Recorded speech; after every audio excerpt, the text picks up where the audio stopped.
Carbohydrates provide energy for growth and activity. Carbohydrates are a group of substances. All these substances are formed by combination of glucose and fructose. Glucose की rearrangement atoms की interchanging से बनता है fructose. Formula of glucose. Glucose is a soluble substance. Soluble in water. ये पानी के अंदर घुल जाता है और पानी का नेचुरल बिहेवियर है चलते रहना.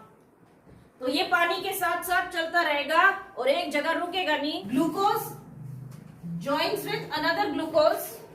2 ग्लूकोज यूनिट्स जॉइन टुगेदर और ग्लूकोज ग्लूकोज से जुड़कर बढ़ाना शुरू करता है अपने आप को, ताकि वो पानी में घुलना बंद हो जाए.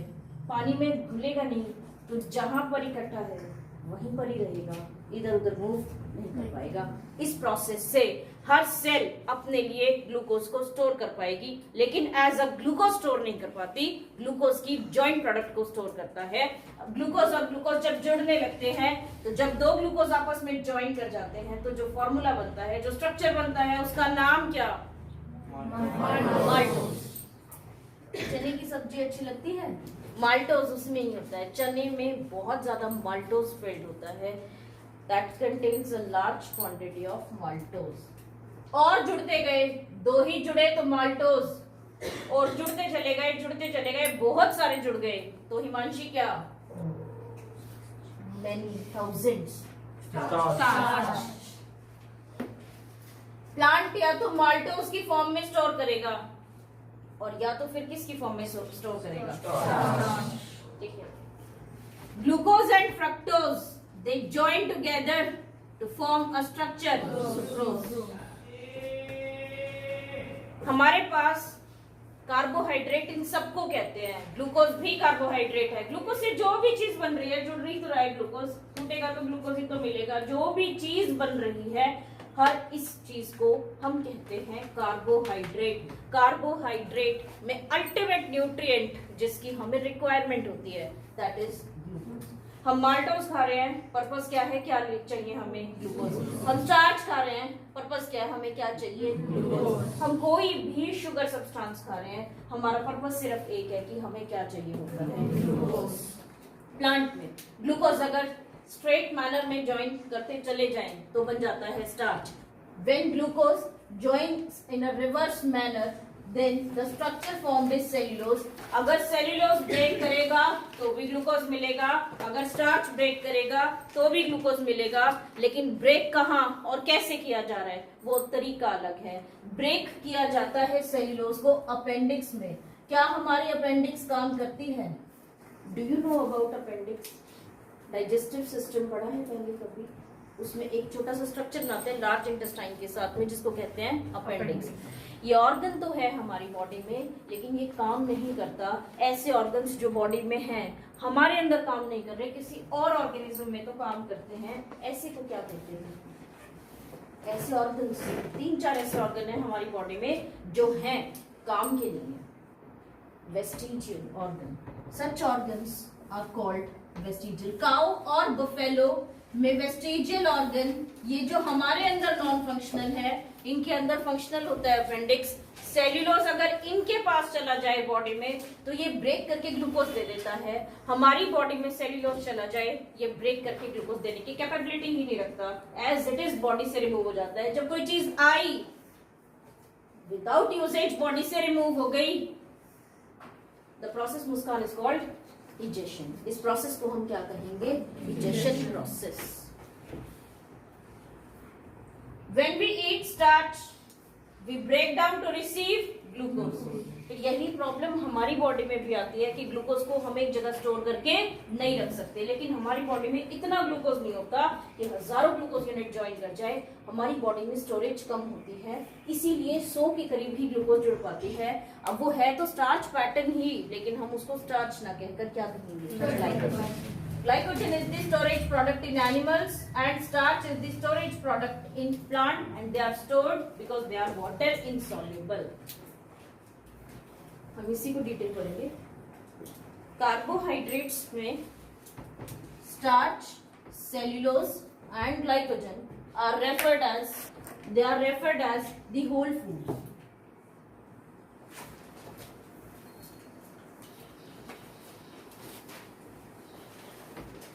Also bigger का synonym complex substances.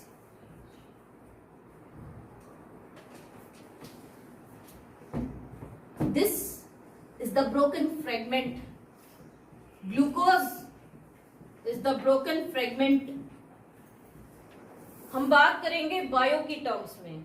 Whole food starch partial या ब्रोकन, या मैं कहूं ब्रेक करके क्या बनेगा होल फूड को, तो आप क्या कहोगे, ग्लूकोज. ठीक है. चपाती अगर हम बाइट करके कंज्यूम करते हैं, चपाती में पूरे में क्या प्रेजेंट है, ग्लूकोज की स्टार्च. ठीक है. अगर हम चपाती एज अ होल खाते हैं, कंप्लीट एक बार में निकलना, और चपाती के टुकड़े करके खाते हैं, तो बायो की टर्म्स में ये होल फूड है या ब्रोकन फूड है. अब बायो की टर्म्स में इसको क्या कहोगे, होल फूड कहोगे, चपाती स्लाइस को, या फ्रेगमेंट फूड कहोगे.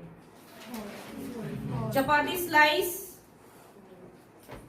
As per science contains starch and starch is referred as whole food. आप चपाती का एक टुकड़ा खाएं, दो टुकड़े एक साथ खाएं, पूरी चपाती खाएं, but you are receiving whole food.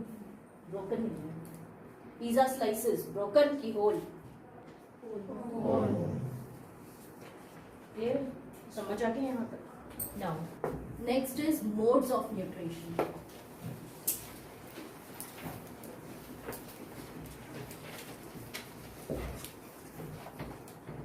Nutrition means how you are obtaining the substances that will provide energy to you. जो आपको क्या प्रोवाइड कर रहे हैं, एनर्जी, वो आप अपनी बॉडी में किस तरह से लेकर आएंगे. मतलब मेरे को क्या चेक करना है कि ग्लूकोज हमारी बॉडी के अंदर कैसे आ रहा है. किसी भी ऑर्गेनिज्म का ग्लूकोज रिसीव करने का क्या तरीका है, प्लांट्स का ग्लूकोज रिसीव करने का क्या तरीका है. अगर मैं बात करूं हमारी बॉडी की, तो ग्लूकोज हम बनाते नहीं, हम प्लांट को कंज्यूम करते हैं, जो हमें क्या प्रोवाइड करेगा, स्टार्च. तो ग्लूकोज नहीं है, हमें स्टार्च मिला. यहाँ मेरा न्यूट्रिशन कंप्लीट नहीं हुआ. मेरा पर्पस क्या था, लवे क्या रिसीव करने का पर्पस था, अभी स्टार्च. तो मेरे को एक स्टेप और पढ़ना पड़ेगा. पहले तो मैं ये कहूंगी कि ये ऑर्गेनिज्म है, इसको स्टार्च कैसे मिला, और अगर उसको स्टार्च मिल रहा है तो मुझे एक बात और बतानी पड़ेगी कि वो स्टार्च को ग्लूकोज में चेंज कैसे कर रहा है. How an organism receives glucose. If that organism is receiving starch, then we'll study one more step, that is how he's changing starch to glucose. ठीक है, क्लियर हो गया. Now modes of nutrition. Number 1, autotrophic mode of nutrition. बहुत बच्चों ने पढ़ा होगा पहले, आइडिया होगा इसका. तो ऑटोट्रॉफिक न्यूट्रिशन, जो ऑर्गेनिज्म ऑटोमेटिक अपने आप बना लेंगे, उनको कहते हैं autotrophic modes of nutrition. Organism having autotrophic mode of nutrition. अब देखो, मैं आपको एक रिएक्शन लिख के दे रही हूं, पर रिएक्शन को हम किस तरह से एक्सप्लेन करेंगे वो समझेंगे, अभी लिखेंगे नहीं. 6 molecules of carbon dioxide joins with 6 molecules of water. It needs energy to join carbon dioxide with water. Plants को ज्वाइन करने के लिए ये एनर्जी कहाँ से मिलती है, बाय सनलाइट. अगर ये एनर्जी किसी और तरीके से दे दी जाए तो भी जुड़ जाएंगे, जरूरी थोड़ी है. हम तो ये देखते हैं ना, प्लांट्स कैसे जोड़ रहे हैं, प्लांट्स कैसे जोड़ रहे हैं, सनलाइट से. तो एनर्जी लिखा मैंने फिलहाल सिर्फ, ठीक है. इसके साथ क्लोरोफिल पिगमेंट, चलो प्लांट्स की ही बात कर लेते हैं. तो एनर्जी की जगह क्या लिख देंगे हम, sunlight. Means solar energy is being used and chlorophyll pigment. Pigment word का मतलब क्या, pigment word is used for natural colour. कोई भी चीज नेचुरल अपने आप कलर्ड है तो उसके आगे हम वर्ड क्या लगा देते हैं, पिगमेंट. क्लोरोफिल का natural colour green, natural colour है ये, इसको कलर किया नहीं गया. तो इसीलिए हम वर्ड क्या लगाते हैं इसके आगे, पिगमेंट। हीमोग्लोबिन के साथ भी वर्ड क्या लगाया जाता है, पिगमेंट लगाते हैं। आप हीमोग्लोबिन के साथ पिगमेंट वर्ड कभी भी देखना, हीमोग्लोबिन वर्ड लिखते ही लिख देते हैं pigment, because it is a natural substance that is coloured. Coloured natural colour को हम लिखते हैं पिगमेंट। आर्टिफिशियल कलर को फिर क्या लिखेंगे? अरे बालों में जो कलर लगाते हैं आर्टिफिशियल, क्या लिखते हैं उसको? डाई। कपड़ों में जो आर्टिफिशियल कलर कराते हैं उसको क्या लिखते हैं? Dye. Colour is of 2 types, ये भी तुम्हें मैं ही बताऊंगी। ड्राइंग वाले टीचर के कलर तो 12 हैं, हमारे 2 होते हैं, एक डाई और एक pigment. Artificial colour dye, natural colour. तो कोई भी naturally occurring substance which is coloured is referred as pigment.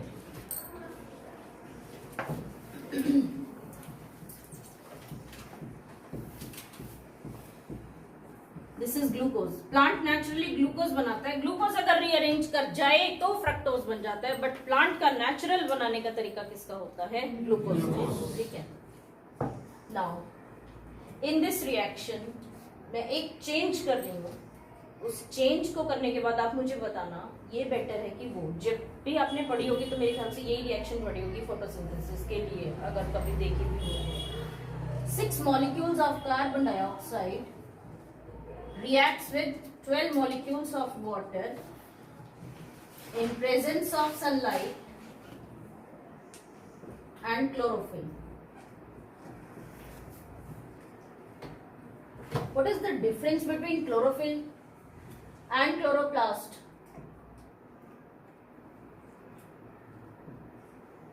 Chloroplast is an organelle और chloroplast एक chlorophyll एक substance। C6H12O6 plus 6 molecules of oxygen and 6 molecules of water.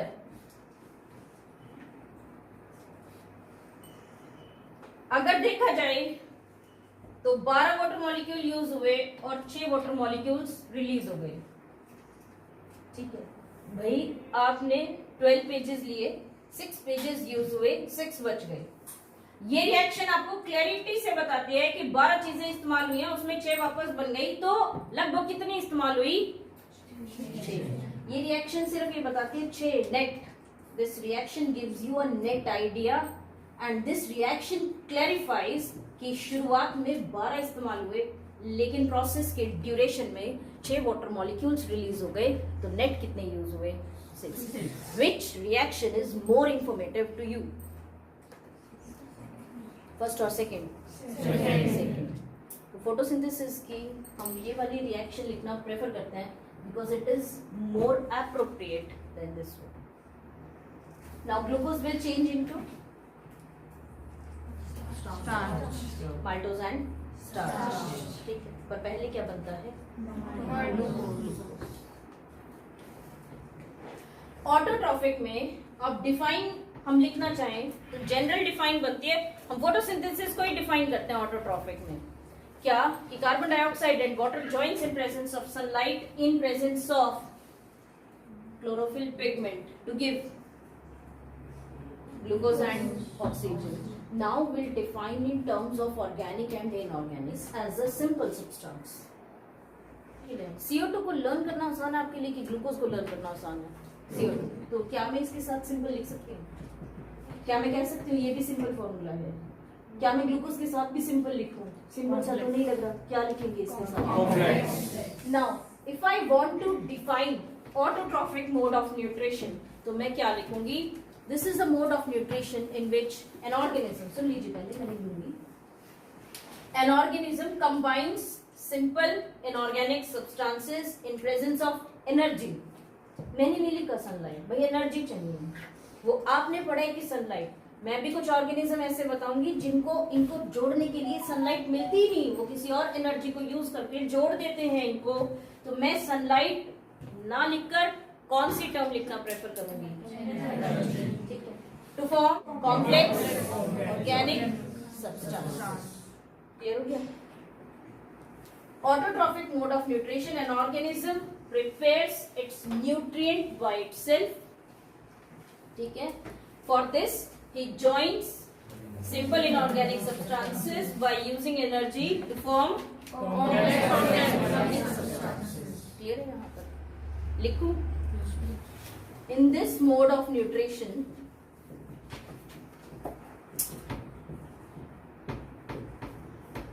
an organism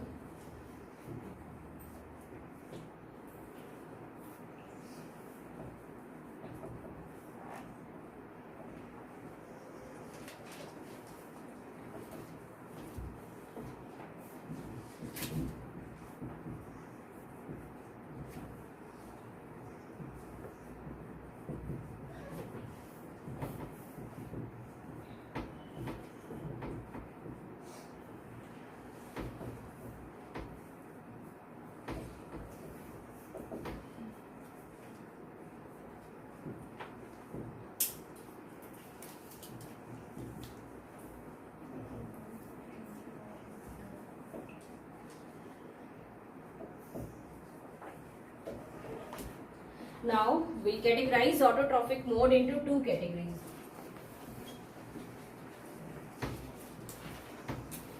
किस हिसाब से divide करते हैं कि एनर्जी कहाँ से आ रही है? वही ज्वाइन तो इनऑर्गेनिक को ऑर्गेनिक के लिए ही करना है, लेकिन हम इस हिसाब से डिफाइन करते हैं, डिवाइड करते हैं कि ऐसा करने के लिए उसके पास एनर्जी कहाँ से आ रही है। अगर एनर्जी आती है सनलाइट से तो हम कहते हैं फोटो ऑटोट्रॉफिक। फोटो वर्ड का मतलब एनर्जी कहाँ से रिसीव हो रही है? सनलाइट से। अगर मैं कहती हूँ कीमो ऑटोट्रॉफिक, इसका मतलब एनर्जी कहाँ से आ रही है? केमिकल से। ठीक है, पहले लिखेंगे फिर समझेंगे।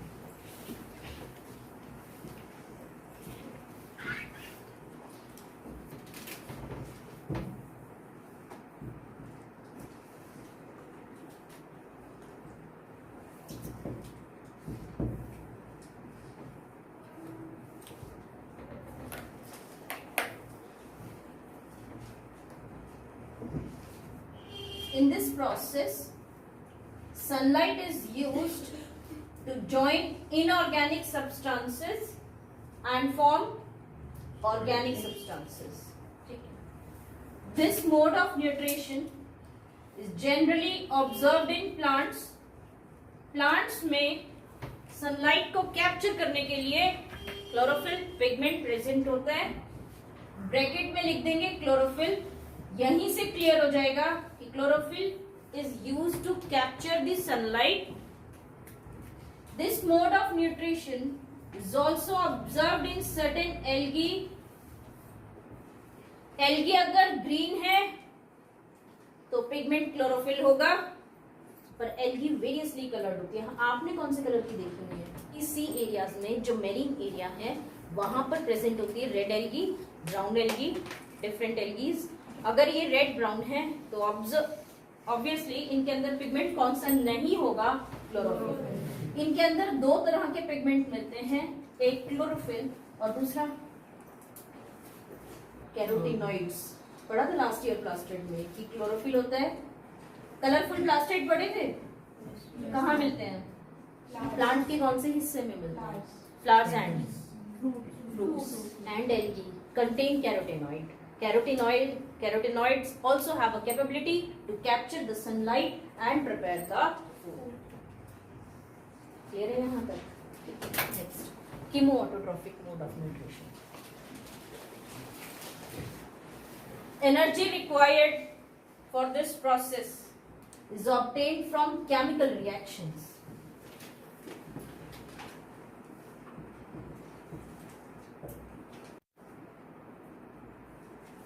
केमिकल रिएक्शंस में कोई भी केमिकल रिएक्शन होती है, आप पानी में चीनी को घोलते हो तो हीट अप होती है तो जल्दी घुल जाती है। ज्यादातर केमिकल रिएक्शंस हीट अप होने पर होते हैं, उनको हीट एब्जॉर्ब करनी होती है। कुछ केमिकल रिएक्शन ऐसी होती है जब वो होती है, जैसे रिएक्टेंट प्रोडक्ट में बदलता है या केमिकल रिएक्शन की ड्यूरेशन में कुछ हीट एनर्जी रिलीज होती है। क्या आपने अपनी आसपास कोई ऐसी रिएक्शन देखी है जिसमें सब्सटेंस मिलाते ही उबलने लग जाए अपने आप बिना गर्म किए? घर में व्हाइट वॉश होती है जब, तो उसमें व्हाइट कलर का चूना यूज होता है जो कि पेंट से पहले दीवारों पर और छत पर किया जाता है। ये पता है, सीलिंग के ऊपर व्हाइट वॉश होती है पेंट करने से पहले। उसमें एक बहुत बड़ा लोहे का कंटेनर लेते हैं और चूने को मिला देते हैं। पानी के साथ। वो जब घोल बन रहा होता है, जब घुल रहा होता है चूना पानी में, तो एक वाइट सस्पेंशन देता है, पेंट सा बन जाता है वो वाइट कलर का, जिसको दीवारों पे कर देते हैं। लेकिन जब ये मिक्स हो रहा होता है तो ये मिक्सिंग के दौरान इतना हीटअप हो जाता है, खुद ही इसके अंदर से एनर्जी रिलीज होने लगती है। गर्म नहीं भी कर रहे होते हम, अपने आप पानी खोलने लग जाता है। अगर प्लास्टिक के कंटेनर में किया तो जल जाएगा कंटेनर, इसलिए इसको कौन से कंटेनर में मिक्स करते हैं? लोहे के या स्टील के कंटेनर में मिक्स करते हैं। आपके घर में जनरल कभी वाइट वॉश होगा तो पेरेंट्स को पता होगा, आपकी इतनी ऑब्जर्वेशन नहीं रही होगी। तो कभी कभी केमिकल रिएक्शंस में भी एनर्जी रिलीज होती है। कुछ बैक्टीरिया जमीन के बहुत अंदर मिलते हैं और ये इनऑर्गेनिक सब्सटेंस को ज्वाइन करके ऑर्गेनिक में बदल रहे होते हैं, लेकिन उसके लिए इनके पास क्या नहीं पहुंचती? क्योंकि पानी जमीन के बहुत नीचे है। अब उनको ज्वाइन करने के लिए एनर्जी तो चाहिए। सॉइल के अंदर केमिकल रिएक्शंस बहुत सारी हो रही होती हैं। ऐसी केमिकल रिएक्शन से जब एनर्जी निकलती है कुछ से, उस एनर्जी को ये ट्रैप करते हैं और उससे ग्लूकोज बनाने में हेल्प मिलती है। तो energy is derived from chemical reactions. क्या इन्हें फिर क्लोरोफिल की जरूरत है हरदम? नहीं, क्योंकि सनलाइट कैप्चर करनी होती तो कलरफुल पिगमेंट चाहिए, अदरवाइज कलरफुल पिगमेंट की रिक्वायरमेंट नहीं है। तो energy is derived from chemical reactions occurring inside the bacteria. कुछ ऐसी होती है जो जमीन के बहुत अंदर मिलती है। ऐसी बैक्टीरिया को क्या नहीं मिल रही होती? Sunlight. But it is observe that they are preparing glucose for themself. और ग्लूकोज अगर बन रहा है तो CO2 तो सॉइल के बहुत नीचे मिल जाएगी, हवा नहीं मिलेगी, ऑक्सीजन नहीं मिलेगी, पर क्या मिल सकती है? CO2। वाटर मिलेगा, पानी के जमीन के अंदर पानी तो मिलता ही है। लेकिन हमें ये सोचना है कि इनको ज्वाइन करने के लिए एनर्जी कहाँ से मिल रही है? वो एनर्जी कहाँ से मिल रही होती है इनको? Reactions occurring inside the soil. So this mode of nutrition is shown by certain bacteria that are present. Certain means some, not all. All the bacteria are not photosynthetic. ये सब बैक्टीरिया अपना खाना खुद नहीं बना सकती हैं, ठीक है? Present deep inside the soil.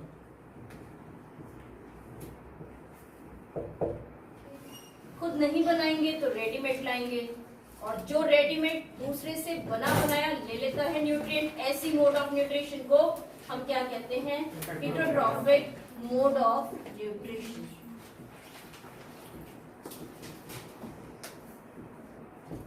इसमें बहुत सारे टाइप्स हैं। Number 1, saprophytic mode of nutrition.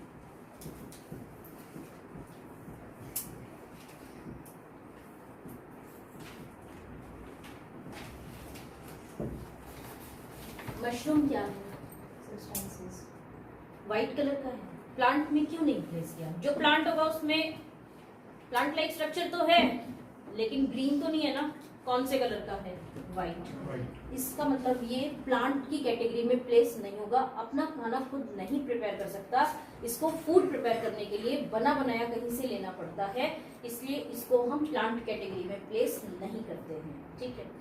अब मशरूम फार्मिंग बोलते हैं। मशरूम को उगाया कैसे जाता है? आप कभी GT रोड से जाते हुए साइड में जो फार्म्स आते हैं, फील्ड्स आती हैं, उसमें कभी देखा एक हट बनी हुई है जिसके ऊपर ब्लैक कलर की पॉलीथीन कवर्ड होती है? क्या आपने कुछ ऐसी जगह बनी हुई देखी है जिनके ऊपर ब्लैक कलर की पॉलीथीन कवर्ड होती है? कितने बच्चों ने ऑब्जर्व किया ऐसी कोई जगह फील्ड के बीचों बीच जिसके ऊपर ब्लैक कलर की पॉलीथीन? ऐसा लगता है जैसे जो फील्ड का ओनर है उसने बीच में कहीं घर बना रखा है। वो घर नहीं होता। That is the farming of mushroom over there. Mushroom की फार्मिंग करते कैसे हैं? डेड एंड डिकेइंग का मतलब क्या होता है? डेड और डिके बच्चे ऐसे यूज करते हैं जैसे पोइट्री हो ना, डेड एंड डिके, उस फॉर्म में, पर दोनों का मतलब समझेंगे। मशरूम को ग्रो करने के लिए एक मशरूम से बहुत सारी मशरूम उगती हैं। अगर आपने कभी मशरूम को रिवर्स करके देखा हो तो एक सर्कल सा नजर आता है। अगर हम इसकी ये डंडी निकाल देते हैं, स्टॉक निकाल देते हैं, तो एक सर्कल नजर आता है, जिस सर्कल के बीच में आपको बहुत सारी लाइंस इस तरीके से नजर आएंगी जैसे प्लांट के फ्रूट में सीड होती है, इन लाइन में भी माइक्रोस्कोपिक स्ट्रक्चर्स होते हैं जिनको हम बोलते हैं स्पोर्स। जब ये बन जाते हैं, ये वैसे कवर्ड रहते हैं, आपके पास जो आते हैं वो कवर्ड आते हैं। जब मशरूम मैच्योर होती है, बन जाते हैं ये अच्छे से और उगने के लायक होते हैं, तब ये बर्स्ट हो जाती है मशरूम स्टॉक से सेपरेट हो जाती है और ये स्पोर्स फैल जाते हैं, उससे नई मशरूम बन जाती है। अब क्वेश्चन ये आता है कि मशरूम को खाना कैसे मिलता है। आपको कहीं ऐसा नजर आ रहा है कि ये कहीं माउथ है कि ये खाना अपने आप खा लेंगे, ऐसा तो कुछ भी नहीं है। कंप्लीट टोटल क्लोज्ड स्ट्रक्चर है, इसके अंदर डिफरेंट सेल प्रेजेंट है and they have to obtain the food.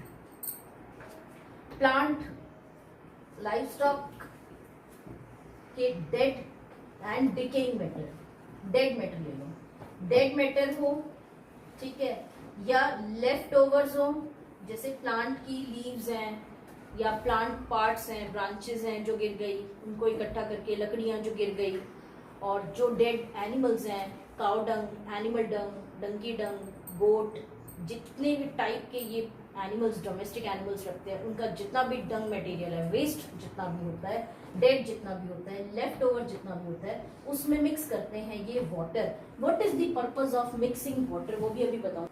अब देखो नेक्स्ट आता है कि जैसे इनको वाटर के साथ मिक्स करके एक कहीं पूरी फील्ड में स्प्रेड कर देते हैं कि सनलाइट इनके ऊपर आते ही ये डेड हो जाते हैं। फंगस को ग्रो करने के लिए मॉइस्चर चाहिए। बारिश के मौसम में फंगस बहुत जल्दी लगती है, धूप के मौसम में फंगस नहीं लगती। और कभी घर में गलती से अचार में फंगस लग जाए तो पहली ट्रीटमेंट क्या दी जाती है? धूप में रखना, क्योंकि धूप ड्राई कर देती है फंगस को। फंगस को ऑप्टिमम क्वांटिटी ऑफ वाटर चाहिए, पानी नहीं मिलेगा तो ग्रो नहीं कर सकती वो। अब पानी की एब्सेंस में वो डेड हो जाती है, तो उसके पास सनलाइट नहीं पहुंचनी चाहिए। पहले तो उसको टोटली कवर कर देते हैं, क्योंकि बिल्कुल ओपन फील्ड्स होती हैं, तो टोटल कवर करने का क्या पर्पस? सनलाइट ना पहुंचे, ठीक है। उसके ऊपर ब्लैक पॉलिथीन भी लगा देते हैं, डबल सेफ्टी जोन। ब्लैक ही क्यों, कोई और कलर भी तो हो सकता था। डार्क कलर्ड है तो क्यों? Heat, black is the perfect absorber, perfect radiator. जितनी हीट एब्जॉर्ब करेगा सारी रिफ्लेक्ट भी कर देगा। कहाँ तक नहीं पहुंचेगी? मशरूम तक। मशरूम में क्या बना रहेगा? पानी। धूप क्यों नहीं आनी चाहिए? क्या नहीं मिलना चाहिए? क्या नहीं खत्म होना चाहिए उसके आसपास से? मॉइस्चर। ठीक है, समझ आ गया? अच्छा, जब हम इसको पानी के साथ मिक्स करते हैं तो इसको न्यूट्रिशन मिलता है। Now nutrition in what form? जो बॉडी के बाहर स्टार्च और ग्लाइकोजन को ब्रेक किसमें कर देगा? Glucose dissolves in water and water is absorbed by mushroom cells via glucose. Aditya Gupta dissolves in water. वाटर में ग्लूकोज घुला, पानी तो जा रहा था, पानी तो सेल एब्जॉर्ब कर पा रही थी, पानी के साथ क्या एब्जॉर्ब कर पाएंगी? ग्लूकोज। इसमें बढ़ गया, नेक्स्ट में ज्यादा हो गया, नेक्स्ट में करते करते ग्लूकोज कहाँ पहुंच गया? पूरी मशरूम के अंदर पहुंच गया। इंग्लिश टर्म है break. Starch is broken to form glucose. Science इसको दो में स्प्लिट करती है। एक डाइजेस्ट, डाइजेस्ट का मतलब भी क्या होता है? ब्रेक। डीके का मतलब भी क्या होता है? ब्रेक। अगर स्टार्च में तो टूटना ही है, हम सबको स्टार्च मिलता है, हमें लेकिन चाहिए क्या होता है? ग्लूकोज। अगर बॉडी के बाहर टूटे तो कहते हैं डीके, और अगर बॉडी के अंदर टूटे डाइजेस्ट। हम स्टार्च खा के बॉडी के अंदर तोड़ते हैं, तो लवे वर्ड क्या यूज करते हैं हम अपने लिए? डाइजेस्ट। मशरूम ने बॉडी के बाहर तोड़ा, वर्ड क्या यूज करेंगे? डिफरेंस क्लियर हो गया? क्यों ब्रेक वर्ड यूज नहीं कर रहे? उससे पता नहीं चलेगा स्टार्च टूटा कहां पे। डिके और डाइजेस्ट से पता चलेगा ये टूटा कहां पे। उनसे का क्या क्या टूटा कहां पे? स्टार्च। डाइजेशन अकर या breakdown process inside the body and breakdown process outside the body is called decay. That's why saprophytic mode को हम define कैसे करते हैं? The organism that feeds on dead and waste, not only dead and waste, dead waste को खाता नहीं है ये, dead waste decaying, मतलब बॉडी के बाहर उसको क्या कर चुका, ब्रेक, और फिर उसको एब्जॉर्ब करना, that is called saprophytic mode of nutrition. समझ आ गया? Next is holozoic mode of nutrition. इसकी डिफाइन लिख रही हूँ, फिर कुछ लाइन पूछूंगी वो बताना. When whole food is consumed, when whole food is consumed followed by digestion, हम कौन सी कैटेगरी में? कोई नॉन वेज भी अगर कंज्यूम कर रहा है तो वो सैप्रोफिटिक हो सकता है. डेड तो है but decaying, it is being digested afterwards, तो सैप्रोफाइट नहीं है. होलोजोइक, होल फूड, पूरी चपाती या स्टार्च. होल फूड का मतलब क्या? पूरी चपाती एक साथ खाना या स्टार्च. राइट्स भी आप कंज्यूम कर रहे हो तो you are taking inside starch, followed by breaking starch too, because we have mouth, we can eat food completely, followed by breakdown. Mushroom के पास माउथ नहीं था, सिर्फ पानी ही एब्जॉर्ब कर सकता है, तो पानी में ग्लूकोज है तो बॉडी के बाहर तोड़ कर लेता है वो. हम खाना खाने के बाद उसको ब्रेक करते हैं और ब्रेक करके फिर उसको यूज करते हैं. तो इसमें dead and decay, vulture dead and we also take dead plants. जो हम फ्रूट्स वगैरह खा रहे हैं वो लिविंग है कि डेड है? Dead plants. नॉन वेज अगर है तो animals, followed by digestion. Vulture कौन सी कैटेगरी में? प्लीज. ह्यूमन बींग्स, हम पहले खा लेते हैं फिर ब्रेक करते हैं. पंजाई पहले ब्रेक करता है, ठीक है, एंड देन डाइजेस्ट. ठीक है, समझ आ गया? कुछ बहुत ही जबरदस्त होते हैं, ये सोचते हैं क्यों तो ब्रेक करना पहले और क्यों तो ब्रेक करना बाद में. सीधा सीधा ट्रांसपोर्ट सिस्टम से कनेक्शन बनाते हैं. ट्रांसपोर्ट में जा रहा होता है ग्लूकोज, ट्रांसपोर्ट होने के बाद ही तो स्टोर होएगा ना, तो डायरेक्टली क्या एब्जॉर्ब कर लेते हैं? Glucose from the other body. जैसे लाइस, जुएं जो सिर पर ग्रो करती हैं, वो ब्लड वेसल से कांटेक्ट बना लेती हैं. दे सक ब्लड, ब्लड कंटेन ग्लूकोज. वो तो अभी पहुंच रहा है ना, सेल्स में पहुंचेगा उसके बाद तो स्टोर होगा. तो अभी तो सीधा क्या मिलता है उसको? Direct glucose. This mode of nutrition is called parasitic mode of nutrition. अमर बेल का साइंटिफिक नेम. अमर किसी को कब कहते हैं? जो मरता नहीं है. और बेल किसी को कब कहते हैं? जिसकी पतली पतली स्टेम ग्रो करती ही चली जाए, उसके लिए वर्ड क्या यूज होता है? बेल. इसका साइंटिफिक नेम कस्क्यूटम. और साइंटिफिक है तो फर्स्ट वर्ड कैपिटल और फिर क्या किया जाएगा? अंडरलाइन. ये पेड़ों का पैरासाइट है. लीफ नहीं है, क्लोरोफिल नहीं है, दूसरे अपनी जाइलम को दूसरे प्लांट की लीफ जाइलम से जोड़ देता है. लीफ में बन रहा है ना अभी ग्लूकोज, स्टार्च तो नहीं बना होगा, तो डायरेक्टली क्या मिल जाता है इसको? ग्लूकोज. न डिके, न डाइजेस्ट, न ऑटोट्रॉफिक. Parasite of plant. और एक जगह से तोड़ोगे, कई जगह से कनेक्शन बना रखा होता है, बाकी लिविंग रहेगी. बीच में से तोड़ भी दोगे तो कई जगह से इसने कनेक्शन बना रखा होता है, बाकी सारी कैसी रहेगी? लिविंग. ये कभी भी डेड नहीं होती. ठीक है, समझ आ गया? Parasites are of two types. Ecto, जो बॉडी के कहाँ मिलेंगे? बाहर. एंडो, जो बॉडी के कहाँ मिलेंगे?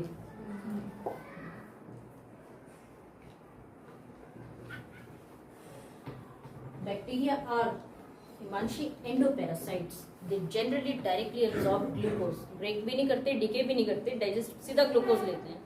And few bacteria have autotrophic mode of nutrition. Clear? Apple plant का मोड ऑफ न्यूट्रिशन. अच्छा, इंसेक्टिवोरस प्लांट का नाम बोलो. Venus flytrap.